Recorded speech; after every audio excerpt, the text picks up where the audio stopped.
शीला जैन, राजीव जैन, बिट्टू, ज्योति जैन, भूपेंद्र जैन, रचिल जैन, सुनील जैन, शिल्पा जैन, पंकज जैन, वंदना जैन, प्रियांश जैन, श्रियांश जैन, प्रियल जैन, अंशित जैन, अविरल जैन, विधि Jain, Arnav Jain, Riddhi Jain, F1U 114-115 Pitampura. Shri Arun Jain, Shrimati Rekha Jain, DU 28 Pitampura. Shri Suresh Chand Jain, Shrimati Shanti Devi Jain, Shri Sanjay Jain, Shrimati सपना Jain, Shri Naresh Jain, Shrimati Meenu Jain, Namit Jain, Paras Jain, DU 97 Pitampura. Shri Rajesh Jain चावल वाले, श्रीमती पुष्पा जैन, श्री अनुज जैन, श्रीमती तमन्ना जैन, श्री अमन जैन, श्रीमती मेघा जैन, FD 29 पीतमपुरा। श्रीमती बिरमा देवी जैन, धर्मपत्नी स्वर्गीय Shri Lalchand Jain, Shri Sunil Jain, Shrimati Kusum Jain, Shri Saurabh Jain, Shrimati Sonal Jain, Shri Mayank Jain, Shrimati Divya Jain, master Vihaan Jain, baby Maisha Jain, DU 43 Pitampura. Shri Hemchand Jain परिवार, Shri Pradeep Jain, Shrimati Ruma Jain, Shri Rajat Jain, Shrimati Anshu Jain, master Hridayansh Jain, FU 8 Pitampura. Shri Anil Kumar Jain, Shrimati Rekha Jain, Shri Kartik Jain, Shri Kunal Jain, F1U 137 Pitampura. Shri Santosh Jain, Shri Sanjay Jain, Shrimati Kavita Jain, कुमारी श्रावी जैन, श्री रजत जैन, DU 49 पीतमपुरा। श्री प्रकाश चंद जैन, श्रीमती चंद्रकांता जैन, श्री पंकज जैन, श्रीमती नीलम जैन, श्री सुशांत जैन, श्री दिव्यांश जैन, CU 76 पीतमपुरा। जय श्री ओम नमः सिद्धेभ्यः, जय श्री महावीराय नमः, जय श्री परम्पराचार्य गुरुवे नमः, जय श्री उमा स्वामी गुरुवे नमः, जय श्री शांति सागर गुरुवे नमः, जय श्री विद्यानंद गुरुवे नमः। मोक्ष मार्गस्य नेतारं भेत्तारं कर्म भूभृतां ज्ञातारं विश्वतत्त्वानां वन्दे तद्गुणलब्धये। मंगलम भगवान वीरो मंगलम गौतमो गणी मंगलम कुंद कुंदार्यो जैन धर्मोस्तु मंगलम। तत्वार्षोत महान ग्रंथ है, परम उपकारी आत्म कल्याणकारी। आचार्य कुंद कुंद के पट्ट शिष्य आचार्य उमा स्वामी द्वारा यह लिखा गया ग्रंथ है। विक्रम की प्रथम शताब्दी में इसकी शैली सूत्रात्मक है, इसकी भाषा संस्कृत है, 10 अध्याय हैं, 7 तत्वों का वर्णन है। हम सभी लोग सूत्र यहाँ पढ़ रहे थे और वह सूत्र था 16 नंबर का और 17 नंबर का। यह 16 और 17 नंबर का सूत्र में अपन ने 12 प्रकार के पदार्थों का ज्ञान लिया था। पहले इन 12 प्रकार के पदार्थों को एक बार थोड़ा देखते हैं और फिर आगे सूत्र नंबर जो है वह 18वां नंबर का सूत्र पढ़ेंगे। तो देखिए यहाँ पे लिखा है पदार्थों के भेद, वहाँ नाम लिखा है बहु, बहु के आगे लिखा है बहुत पदार्थ। बहु मतलब बहुत पदार्थ का ज्ञान होना, बहुविध मतलब बहुत प्रकार के पदार्थों का ज्ञान होना, क्षिप्र मतलब शीघ्रता से पदार्थ का ज्ञान होना, और अनिश्रित लिखा है गूढ़ पदार्थ का ज्ञान होना, अनुक्त लिखा है बिना कहे ही पदार्थ का ज्ञान हो जाना, ध्रुव अचल बहुत काल तक स्थायी रहे, वह बहुत समय तक हमारा ज्ञान बना रहे, उसे ध्रुव ज्ञान कहेंगे, ऐसे पदार्थ का ज्ञान होना। फिर लिखा है अल्प, तो अल्प पदार्थ का ज्ञान होना, ठीक है। एक विध एक प्रकार के पदार्थ का ज्ञान होना, अच्छिप्र धीरे धीरे पदार्थ का ज्ञान होना, अनिश्रित जब पदार्थ प्रकट हो जाए, सामने बिल्कुल स्पष्ट हो जाए तब ज्ञान होना पदार्थ का, उसको बोलेंगे निश्रित ज्ञान। और उक्त ज्ञान में क्या है, बताया हुआ, बताने के बाद वो हमें पदार्थ का ज्ञान हो, उसे कहेंगे हम उक्त ज्ञान। और फिर बोलते हैं अध्रुव, अध्रुव मतलब चंचल, जो विनाशिक क्षण भंगुर अस्थायी ज्ञान जो है, जो होकर के छूट जाता है, वो स्मरण शक्ति में नहीं रहता है, उसे कहेंगे अपन अध्रुव ज्ञान। इस प्रकार से 12 प्रकार के पदार्थों के जानने की शक्ति आत्मा में हमारे रहती है, और जिसके रहती है उसे मति ज्ञान कहते हैं। उस मति ज्ञान के बल से हम पदार्थों को जानते हैं। मूलतः पदार्थ के कितने मति ज्ञान के भेद कितने थे? 4, अवग्रह, ईहा, अवाय और धारणा। अब ये मति ज्ञान इन 12 पदार्थों को जाने तो अवग्रह आदि से कैसे जानेगा, वो आगे का सूत्र अपन पढ़ते हैं। सूत्र नंबर 18, अवग्रह ज्ञान में विशेषता। जो अपन ने 4 ज्ञान पढ़े थे, अवग्रह, ईहा, अवाय और धारणा, उसमें जो पहला ज्ञान है अवग्रह, उसकी विशेषता बता रहे हैं। 2 सूत्र का उच्चारण एक साथ करेंगे। व्यंजनस्यः वग्रह, व्यंजनस्यः वग्रह। सूत्र नंबर 19, न चक्षुरनिन्द्रियाभ्याम, रनिन्द्रियाभ्याम, न चक्षुरनिन्द्रियाभ्याम। इस प्रकार से ये 2 सूत्र के उच्चारण हुए। अब अपन इसको बोर्ड के माध्यम से उच्चारण एवं संधि विच्छेद करके समझते हैं। तत्वार्थ सूत्र प्रथम अध्याय का 18वां नंबर सूत्र है। व्यंजनस्या वग्रह, यहाँ तक बोलेंगे व्यंजनस्या वग्रह, विसर्ग है, विसर्ग का ध्यान रखेंगे। व्यंजनस्या वग्रह, ये षष्ठ तक जो है षष्ठी लगी है। क्या लगी है? षष्ठी। अभी शब्द को सुनकर के घबराना नहीं, अभी सूत्र का अर्थ समझना, वरना ये सोचो व्यंजन कहाँ से आ गया, तो इसको अभी समझने का प्रयास करेंगे। अभी सिर्फ सूत्र का उच्चारण करके सुनिए। क्या लिखा है? व्यंजनस्य अवग्रह। संधि क्या हो गई? व्यंजनस्य अवग्रह। जो अवग्रह है, जो मति ज्ञान का जो पहला जो भेद है, जो पहला भेद है, पदार्थ से प्रथम मिलन जो होता है, उसे बोलते हैं अवग्रह ज्ञान। किसी भी पदार्थ से हमारी 5 इंद्रियों मन मिलती हैं, जानती हैं, तो जो पहले जानती हैं उस पहले जानने वाले ज्ञान को अवग्रह ज्ञान कहते हैं, अवग्रह मति ज्ञान कहते हैं। क्या कहते हैं? अवग्रह मति ज्ञान। कैसे कहते हैं? 5 इंद्रिय और मन की सहायता से जो पदार्थ का प्रथम मिलन है हमारा पदार्थ से जानने का, उसको अवग्रह नाम का मति ज्ञान कहते हैं। ये अवग्रह जो व्यंजन है, ये इसी का भेद है, अभी बताएंगे आपको हम। तो व्यंजनस्य अवग्रह, व्यंजन का अवग्रह होता है। अपन ने पहला 17 नंबर सूत्र क्या पढ़ा था? अर्थस्य, अर्थ का भी अवग्रह होता है और व्यंजन का भी अवग्रह होता है। तो अपन ने अवग्रह के 2 भेद समझ लीजिए। कितने भेद समझ लीजिए? अवग्रह नाम का मति ज्ञान का पहला जो भेद है, उसके भी अपन 2 भेद कर देते हैं। अवग्रह नाम का मति ज्ञान का जो पहला जो है जानने की शक्ति, उसके भी अपन क्या कर देते हैं? 2 भेद कर देते हैं। कौन कौन सा? एक अर्थ अवग्रह और एक व्यंजन अवग्रह। क्या भेद कर देते हैं अपन? अर्थ अवग्रह और दूसरा व्यंजन अवग्रह। इसकी परिभाषा हम आपको भी बताएंगे। तो ये पहला सूत्र समझ में आ गया आपको, उच्चारण करना और इसका संधि विच्छेद समझ में, अर्थ आगे बताएंगे। सूत्र नंबर 19, सूत्र नंबर 19 है ना चक्षु रनिन्द्रियाभ्याम। इसका उच्चारण कर लीजिए आप सभी लोग एक बार। ना चक्षु रनिन्द्रियाभ्याम। रनिन क्या पढ़ना है? रनिन ना तक, रनिन्द्रिया, रनिन्द्रियाभ्याम। भ्याम, ये तो भ्याम क्या है? विभक्ति है, ठीक है ना। ना चक्षु रनिन्द्रियाभ्याम, इस सूत्र का उच्चारण है। ना तो अलग है ही है। अब इसकी संधि देखते हैं। चक्षु, यहाँ विसर्ग हो जाएगा यहाँ पर, तो चक्षु रा का विसर्ग हो जाएगा। चक्षु अनिंद्रिय आभ्याम, आभ्याम भी है, विभक्ति है।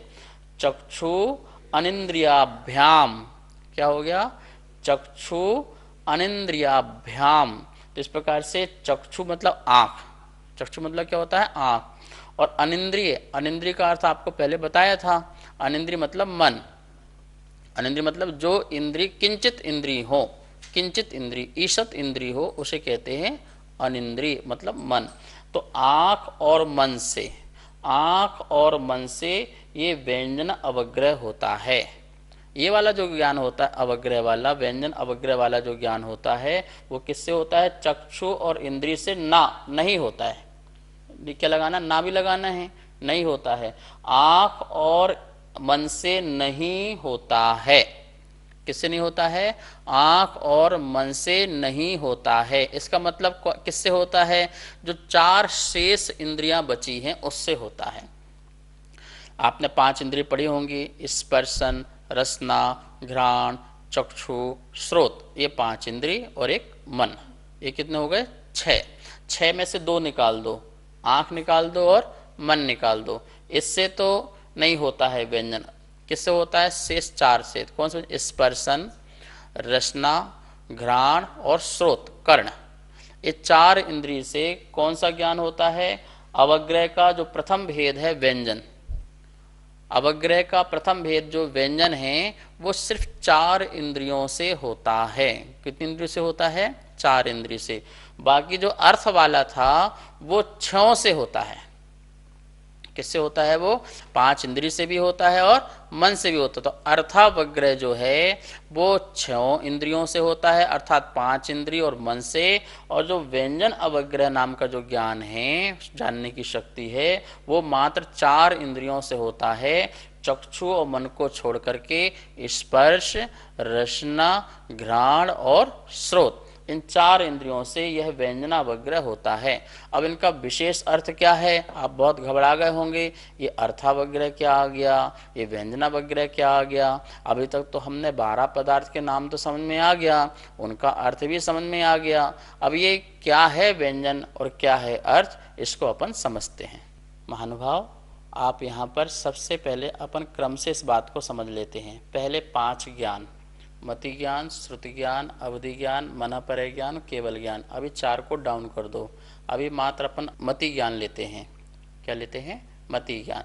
अब मति ज्ञान आप अपने कागज पेन में नोट कर सकते हैं। सबसे पहले मति ज्ञान लिखो ऊपर, और आप चार्ट बनाइए और 4 नंबर 1, नंबर 2, नंबर 3, नंबर 4। तो मति ज्ञान के 4 भेद कर दीजिए। पहला अवग्रह, फिर ईहा, फिर अवाय और धारणा। ये 4 भेद आपने लिख लिए। आपके पास कॉपी पेंसिल होगी और आप उससे अच्छी तरह से नोट कीजिए। अवग्रह, ईहा, अवाय और धारणा। आप चारों की परिभाषा समझते हैं। पदार्थ से प्रथम जो मिलन हुआ वो जो ज्ञान, वो अवग्रह है। और उसको और जानने की जो तुम्हारे अंदर जिज्ञासा प्रकट हुई, इच्छा, अभिलाषा प्रकट हुई, उसे कहेंगे ईहा। और किसी विशेष चिन्ह से हमने उस बात का निर्णय कर लिया, उसको कहेंगे अवाय। और इसके बाद कालांतर में, आगे भविष्य में उस बात को कभी हम भूलेंगे नहीं, उसको बोलेंगे धारणा। वो हमारा ज्ञान धारणा ज्ञान हुआ। इस प्रकार मति ज्ञान के 4 भेद हुए, मुख्य 4 भेद हुए। अब जो आपका अवग्रह लिखा हुआ है उसके नीचे भी आप 2 भेद कर लीजिए। अवग्रह के नीचे कितने भेद कर लीजिए? 2 भेद। जो आपका पदार्थ का प्रथम मिलन है, पदार्थ जानने का जो प्रथम मिलन है, पदार्थ प्रथम बार जाना जाता है, वो जो है उसके आप 2 भेद कर लीजिए। क्या भेद कर लीजिए? पहला व्यंजन और दूसरा अर्थ। क्या कर लीजिए? अवग्रह के 2 भेद कर लीजिए। पहला व्यंजन और दूसरा अर्थ। बात समझ में आ गई ना? अब व्यंजन के नीचे लिख लीजिए अव्यक्त। व्यंजन के नीचे लिखिए अव्यक्त और अर्थ के नीचे लीजिए व्यक्त। अव्यक्त पदार्थ का ज्ञान और व्यक्त पदार्थ का ज्ञान। ठीक है, देखिए हमारे जो इंद्रियां हैं वो इंद्रिय और मन कैसे हैं? 2 प्रकार से हैं। आप समझिए, प्राप्यकारी और अप्राप्यकारी। किसी इंद्रियां हैं अपनी? प्राप्यकारी और अप्राप्यकारी। इंद्रियां 2 प्रकार से। कौन सी? प्राप्यकारी और अप्राप्यकारी। प्राप्यकारी और अप्राप्यकारी किसे कहते हैं? प्राप्यकारी उसे कहते हैं जो इंद्रियों से चीज टकराए तो ज्ञान हो, वो उसे कहेंगे अपन प्राप्यकारी। जैसे मैं आपको सुना रहा हूं और शब्द आपके कानों में टकरा रहे हैं तो आपको सुनने में ज्ञान हुआ। शब्द कान में ना टकराएं तो आपको ज्ञान नहीं हो सकता। बिल्कुल भी पता नहीं चलेगा। आपको कोई मार्केट में, आप घर में बैठे हो, मार्केट में आपको कोई आपकी प्रशंसा कर रहा हो तो आपको सुनाई तो नहीं दे रहा है, तो आपको ज्ञान कान में टकराए नहीं, तो आपको उसकी प्रशंसा पता नहीं चली। आपके बारे में सामने व्यक्ति क्या क्या कह रहा है और आपके कान में आके वो शब्द नहीं टकरा रहे हैं, तो आपको सुनने का ज्ञान नहीं हो सकता। इसलिए कर्ण इंद्रिय कैसे हो गई? प्राप्तकारी। जो वस्तु आकर के टकराएगी तभी मुझे कर्ण इंद्रिय से सुनने का ज्ञान होगा। ऐसे ही सुगंध और दुर्गंध, सुगंध और दुर्गंध जब तक नासापुट से आके नहीं टकराएगी तब तक हमको दुर्गंध का और सुगंध का ज्ञान नहीं हो सकता। पड़ोसी में पराठे बन रहे हैं, पर जब सुगंध आएगी और नाक में टकराएगी तब लगेगा कि हाँ यहाँ पर पराठा बन रहा है। अथवा मंदिर जी में पूजा हो रही है, सुगंध द्रव्य है, और सुगंध द्रव्य आपको घर बैठे थोड़ी आ जाएगी। जब मंदिर में बैठेंगे, द्रव्य के पास रहेंगे और वो जो खुशबू है आपके नासापुट में आएगी और टकराएगी तो आपको लगेगा हाँ कितनी सुगंधित है, कितनी सुगंधित हवा है, कितनी सुगंधित वायु है और दुर्गंध युक्त वायु है। तो किस प्रकार से प्राप्तकारी, ये प्राप्तकारी मतलब क्या हुआ? प्राप्त करने के बाद ज्ञान होता है, ठीक है ना। अब जैसे स्पर्शन इंद्रिय है, ये स्पर्शन इंद्रिय भी कैसी इंद्रिय है? प्राप्तकारी है। कैसी है वो? प्राप्तकारी। किसी भी वस्तु को हल्का है, भारी है, आप कैसे जानेंगे? ये पिच्छी है, ये हल्की है, भारी है, जब तक आप इसको लेंगे नहीं, उठा के देखेंगे नहीं, तो आपको कैसे लगेगा? तो स्पर्श हो रहा है ना। स्पर्शन इंद्रिय में क्या मतलब क्या है? स्पर्श होना। तो जब तक हम इसको लेंगे नहीं तब तक हमको ज्ञान नहीं होगा कि ये वस्तु हल्की है या भारी है। अच्छा, ये वस्तु चिकनी है या खुरदरी है, जब तक हम इसको स्पर्श करके नहीं देखेंगे तो हमको पता नहीं चलेगा कि ये वस्तु क्या है। हम ऊपरी ऊपरी कह दें, लेकिन सचमुच का ज्ञान तो तभी होगा जब हम इसको स्पर्श करेंगे कि हाँ ये जो है रूखी है, ये चिकनी नहीं है। इसी प्रकार से ठंडा और गर्म, तो किसी पदार्थ का ठंडा और गर्म का ज्ञान कैसे होगा? आप ऊपर ऊपर कह दो ठंडा गर्म है, लेकिन जब तक आप उसको टच नहीं करोगे तो आपको पता नहीं चलेगा ये कितना ठंडा है और ये कितना गर्म है। तो ये भी स्पर्श होकर के पता चल रहा है। तो हल्का, भारी, ठंडा, गर्म। अब कठोर और नरम, कोई वस्तु कठोर है, कोई वस्तु नरम है, तो उसका भी ज्ञान कैसे होगा? वो भी ज्ञान आपको स्पर्श होगा तो ही आपको पता चलेगा ठंडा, कठोर और नरम का। इस प्रकार से 8 प्रकार का स्पर्शन इंद्रिय का ज्ञान भी प्राप्यकारी हो गया। क्या हो गया? जब तक कोई वस्तु को हम छुएंगे नहीं, स्पर्श नहीं करेंगे, हाथ में लेके देखेंगे नहीं, तब तक वो वस्तु का ज्ञान हमको नहीं हो सकता है। स्पष्ट ज्ञान नहीं हो सकता है। क्या नहीं हो सकता है? स्पष्ट ज्ञान के लिए आपको स्पर्शन इंद्रिय संबंधी स्पष्ट ज्ञान के लिए पदार्थों को टच करना ही पड़ेगा। तो मतलब स्पर्शन इंद्रिय प्राप्तकारी इंद्रिय हो गई। पदार्थों को प्राप्त करने के बाद ज्ञान हो वो प्राप्तकारी स्पर्शन इंद्रिय। फिर क्या है? रसना इंद्रिय। रसना इंद्रिय जिह्वा में जब तक कोई पदार्थ रखोगे नहीं, मुख के अंदर जब तक कोई पदार्थ प्रवेश नहीं करेगा तब तक आप बता नहीं सकते कि ये ठंडा है, ये ठंडा है या गर्म है, अथवा ये कड़वा है, ये मीठा है। आप तो बोलेंगे, हम तो जान जाएंगे सामने रसगुल्ला रखा हुआ है, मीठा है। ये आपका धारणा ज्ञान बोल रहा है। ये कौन सा ज्ञान बोल रहा है? धारणा ज्ञान। जो आपकी धारणा में पहले वस्तुएं आ चुकी हैं उसके बल से आप बता रहे हैं कि रसगुल्ला मीठा है। अब आपको टच करने की जरूरत नहीं है, वो तो धारणा ज्ञान से बोल रहे हैं। लेकिन मात्र यदि रसना इंद्रिय के ज्ञान से बोलना हो तो, रसना इंद्रिय के ज्ञान से बोलना हो तो आपको वो खाना ही पड़ेगा। उससे पता चलेगा इसमें मीठा कम है, इसमें ज़्यादा है, नमक कम है, कि कसायला है, कड़वा है, तीखा है, नमकीन है। जो भी बात है, 5 प्रकार के रस होते हैं। उन 5 प्रकार के रस का ज्ञान भी ये प्राप्तकारी इंद्रिय है। वस्तु को प्राप्त करने के बाद ही उसको हमारा ज्ञान हमको होता है। कौन कौन सी हो गई? स्पर्शन हो गया, रसना हो गया, और घ्राण में सुगंध और दुर्गंध हो गया, और स्रोत में मतलब कर्ण में सा रे गा मा पा धा नी, ये 7 स्वर होते हैं। इस 7 स्वर से ही सारा संसार में जितने शब्द बनते हैं इसी से ही बनते हैं। तो इनकी ध्वनियों का, इन ध्वनियों का जो ज्ञान होगा, जब तक कर्ण इंद्री में वो हमारे नहीं टकराएगी तब तक वो ज्ञान भी हमको नहीं हो सकता। तो आपने देखा 5 इंद्री और एक मन में, 4 इंद्री तो कौन से हो गई? प्राप्यकारी हो गई। क्या हो गई? ये अव्यक्त हैं। ये कैसे हैं? अव्यक्त हैं, कमजोर हैं। व्यंजन शब्द क्यों बोला गया? व्यंजन समझ में आता है आपको? व्यंजन के कई अर्थ होते हैं। एक तो व्यंजन का मतलब प्रकार, कई प्रकार का भोजन, उसको भी क्या बोलते हैं? बोलते भाई आज क्या क्या व्यंजन बना, आज तो 56 भोग का व्यंजन बना, 56 भोग हमने भोजन किए। तो व्यंजन मतलब क्या होता है? भोजन भी होता है, कई प्रकार के पदार्थ भी होते हैं। और व्यंजन का अर्थ होता है, अपन ने वर्णमाला पढ़ी होगी, एक स्वर होता है और एक व्यंजन होता है। व्यंजन मतलब कमजोर शब्द। व्यंजन का मतलब क्या होता है? स्वर बलवान होता है। स्वर क्या होता है?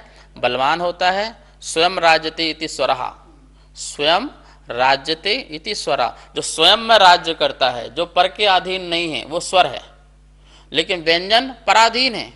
व्यंजन बिना सुर के उच्चारण उसका नहीं हो सकता है। तो उसको उच्चारण करने के लिए दूसरे की आवश्यकता पड़ती है, दूसरे स्वर की। का, तो का में आ लगाना पड़ता, तब हम का बोल पाते। तो ये कवर्ग, चवर्ग, टवर्ग, तवर्ग, पवर्ग, ये सब क्या है? व्यंजन है। क, ख, ग, घ, च, छ, ज, झ, य, ट, ठ, ड, ढ, ण, त, थ, द, ध, न, प, फ, ब, भ, म, ये सब क्या है? व्यंजन। या, र, ल, व, श, श, ह, ये सब व्यंजन हैं। और ये जो व्यंजन हैं बिना स्वर के इनकी कोई कीमत नहीं है। तो कमजोर हो गए ना, अव्यक्त हो गए ना।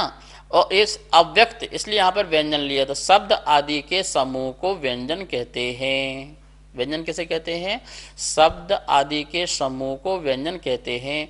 तो देखिए, अर्थावग्रह के पहले भी एक हल्का ज्ञान हो रहा है, कमजोर ज्ञान हो रहा है, वो उसे कहेंगे व्यंजन अवग्रह ज्ञान।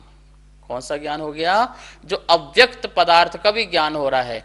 कन्फर्म नहीं हो रहा है, कन्फर्म नहीं हो रहा है कि क्या है। लेकिन सबसे पहले देखिए, मैंने आपको बोला पारस, क्या बोला? तो ये पारस तो आपका अर्थावग्रह के साथ यह अवाय धारणा भी हो गया, क्योंकि आपको पारस समझ में आ जाए तो। लेकिन पारस जब आपके कान में टकराया, वो टकराने के बाद पहले एक अव्यक्त होगा। क्या होगा? पहले उसका अर्थ समझ में नहीं आएगा आपको। तो जो पहली जो दशा है, ज्ञान की सबसे सूक्ष्म दशा है, और वो समझना 1 समय 2 समय की होती है महानुभाव। वो हमारे ज्ञान का विषय नहीं बन पाता, हम उसको पकड़ नहीं पाते हैं। वो इतना कम समय में होता है, जैसे हमारा जो समय है, हम स्थूल समय की वस्तु को समझ पाते हैं। मैंने पारस बोला, इस पारस बोलने में असंख्यात समय लग गए। कितने समय लग गए? असंख्यात। आपने आंख एक बार ये की, बंद खोली, तो इसमें असंख्यात समय लग गए। और ये व्यंजना वगैरह तो बहुत 2-4 समय की बात है। तो 2-4 समय की बात हम उसको पकड़ नहीं पाते हैं, अर्थात हमारा उपयोग उसको पकड़ नहीं पाता है। हमारा उपयोग तो जब तक वो बात स्पष्ट ना हो जाए, अर्थावग्रह ना हो जाए, फिर इहा अवाय धारणा में ना चला जाए, तब तक हमें समझ में नहीं आ पाता है। तो मति ज्ञान का सबसे सूक्ष्म ज्ञान, मति ज्ञान का सबसे सूक्ष्म ज्ञान कौन सा ज्ञान हो गया? वो व्यंजन अवग्रह हो गया। जो अव्यक्त अप्रकट पदार्थ के अवग्रह को व्यंजनावग्रह कहते हैं। बात समझ में आ गई? अब अर्थावग्रह क्या हुआ, ये भी बात समझ में आ गई। व्यंजन किसे कहते हैं? अव्यक्त पदार्थ का ज्ञान। और 4 इंद्रियों के माध्यम से, किसने? स्पर्श, रस, घ्राण और श्रोत। इन 4 इंद्रिय के माध्यम से अव्यक्त पदार्थ का जो ज्ञान होता है वो व्यंजनावग्रह हो गया। अब क्या है? अर्थावग्रह। अर्थावग्रह में क्या है? प्रकट जो व्यक्त पदार्थ का जो ज्ञान होता है वो अर्थावग्रह होता है। वो 5 इंद्रिय और मन से होता है। क्या होता है? अपन ने अवग्रह के 2 भेद किए थे ना। अर्थावग्रह के पहले होने वाला जो ज्ञान है वो व्यंजनावग्रह है, और उससे भी थोड़ा सा हमारे उपयोग में थोड़ा आ जाए, वो कहलाता है अर्थावग्रह। तो 12 प्रकार का जो पदार्थ का ज्ञान है वो अर्थावग्रह जो मन से और 5 इंद्रिय से हो, तो 6 इंद्रिय हो गई, ठीक है ना। इनसे होने वाला जो ज्ञान है वो अर्थावग्रह है। नमोस्तु गुरुदेव।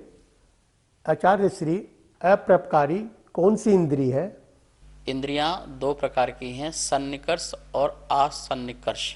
सन्निकर्ष का मतलब होता है जो इंद्रियां से टकराने के बाद ज्ञान हो, उसे सन्निकर्ष कहते हैं। जैसे अभी आपको बताया मैंने, प्रापकारी, कर्ण से शब्द टकराते हैं तो ज्ञान होता है। और एक सन्निकर्ष के बिना हमें इंद्रियां से टकराने की जरूरत नहीं है। जैसे चक्षु इंद्रिय है, ये अप्रापकारी इंद्रिय है जिसमें सन्निकर्ष की आवश्यकता नहीं पड़ती है।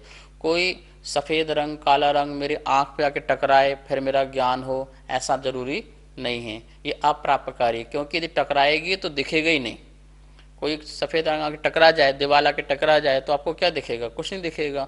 तो चक्षु इंद्रिय और मन, 2 जो इंद्रियां हैं ये कैसी हैं? अप्रापकारी हैं, जिनको किसी भी पदार्थ का सन्निकर्ष पास में आकर के उससे टकरा करके होना जरूरी। अब मन है, अब मन से आप बोलते पूरे ब्रह्मांड को देख लो, मन से आप अमेरिका को देख लो, संवेद शिखर को देख लो, महाराज जी को देख लो, भगवान को देख लो। अब आप आंख बंद करो, संवेद शिखर के सारे दर्शन कर लो, महावीर जी के दर्शन कर लो, द्वारका मंदिर दर्शन कर लो, गुरु जी के दर्शन कर लो। तो उसमें उनको, भगवान को हमारे पास मन में आकर के टकराना या मेरा मन वहां जाना जरूरी नहीं है। इसलिए उस ज्ञान को जो जिसमें सन्निकर्ष की आवश्यकता नहीं पड़ती है उसे अप्रापकारी इंद्रिय वो 2 ही हैं, मन और चक्षु, आंख। और जो प्रापकारी हैं वो 4 इंद्रिय हैं, स्पर्श, रसना, घ्राण और स्रोत, जिसमें सन्निकर्ष की आवश्यकता पड़ती। बिना छुए ज्ञान नहीं हो सकता है, बिना सूंघे ज्ञान नहीं हो सकता है, बिना कान में टकराए शब्द ज्ञान नहीं हो सकता है, और इसी प्रकार से बिना रसना में टच किए उसका स्वाद का ज्ञान नहीं हो सकता है। तो 2 प्रकार से ये इंद्रियां हैं। नमोस्तु गुरुदेव। आचार्य श्री, व्यंजना अवग्रह व अर्थावग्रह में क्या भेद है? यहाँ देखिए, अवग्रह के 2 भेद, व्यंजनावग्रह और अर्थावग्रह। अव्यक्त पदार्थ का व्यंजनावग्रह होता है और व्यक्त पदार्थ का अर्थावग्रह होता है। व्यंजनावग्रह में चक्षु और मन के बिना होता है, और यह 5 इंद्रिय और मन से अर्थावग्रह होता है। व्यंजनावग्रह मात्र अवग्रह ही होता है, लेकिन अर्थावग्रह में अवग्रह, ईहा, अवाय और धारणा 4 प्रकार के ज्ञान होते हैं। यही दोनों में अंतर है। अब हम सब लोग जिनवाणी स्तुति करेंगे। जावाणी के ज्ञान से सूझे लोकालोक, सो वाणी मस्तक धरो सदा देत हो धोक। हे जिनवाणी भारती तो हे जपो दिन रेन, जो तेरा सरना धरे सो पावे सुख चैन। सभी को बहुत बहुत मंगल आशीर्वाद। सुनीत जैन, नीरज जैन, विभोर जैन, इति जैन, सर्वांग जैन, चारू जैन, गौरव जैन, दर्श जैन, अनिकांत जैन, कोकिला जैन, कनिका जैन, गौरव जैन, अर्घ्य जैन, नितिका जैन, मयूर जैन, पर्व जैन, अदिति जैन, सामवेद, तिलका देवी जैन, मनोज जैन, उषा जैन, सुनित जैन, नीरज जैन, अनिकांत जैन, कोकिला जैन, राजीव जैन, वंदना जैन, राजीव जैन, वंदना जैन, वरुण जैन, पूजा जैन, वाणी जैन, श्रीमती कमलेश जैन, धर्मपत्नी स्वर्गीय श्री श्रीपाल जैन, परिवार QU 149C, पीतमपुरा, दिल्ली। श्रीमती आशा जैन, धर्मपत्नी श्री सुखमाल चंद जैन, चावल वाले। श्री रवि जैन, श्रीमती डिम्पल जैन, श्री अमित जैन, श्रीमती मीतू जैन, श्रेय जैन, अर्पित जैन, कनिका जैन, आदित्य जैन, FU 71, पीतमपुरा, दिल्ली। श्रीमती केला जैन, श्री जगदीश राय जैन, श्रीमती उषा जैन, श्री कुलभूषण जैन, श्रीमती प्रीति जैन, श्री संजय जैन, मोनाल जैन, हाद्विक जैन, साक्षी जैन, DU 5, पीतमपुरा, दिल्ली। श्री संजय जैन, श्रीमती रचना जैन, श्री सक्षम जैन, श्री उत्कृष्ट जैन, श्री दीपक जैन, श्रीमती स्वाति जैन, उन्नति जैन, आगम जैन, F1U1, पीतमपुरा। श्री अजय कुमार जैन, श्रीमती सुमन जैन, श्री अभिषेक जैन, श्रीमती दिव्या जैन, मास्टर लवित जैन, BU 101, पीतमपुरा।